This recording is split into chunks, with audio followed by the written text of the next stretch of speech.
ठाणे महापालिकेची नियोजित महासभा रद्द, स्वीकृत नगरसेवक वेटिंगमध्ये. स्वीकृत नगरसेवक अर्ज भरणे प्रक्रिया थांबवली.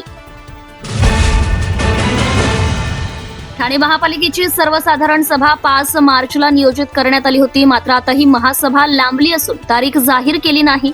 महासभेत स्वीकृत नगरसेवक घोषित होणार होते, मात्र अजूनही ठाण्यातील इच्छुक स्वीकृत नगरसेवक वेटिंगमध्ये असल्याचं चित्र.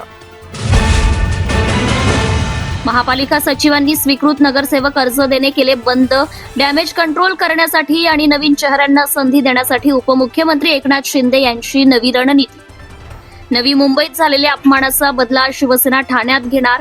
एकीकडे नवी मुंबईत शिवसेनेचे नगरसेवक नवी मुंबई महापालिकेच्या सभागृहात ठिय्या आंदोलन करताना दिसून आले, तर दुसरीकडे ठाणे महापालिकेच्या सभागृहात भाजपने आक्रमक भूमिका घेतलेली पाहायला मिळाली. नवी मुंबईतील परिवहन समितीमधील फेरबदल खटकल्याने शिंदेंची ठाण्यात भाजपला कोंडीत काढण्यासाठी नवी रणनीती.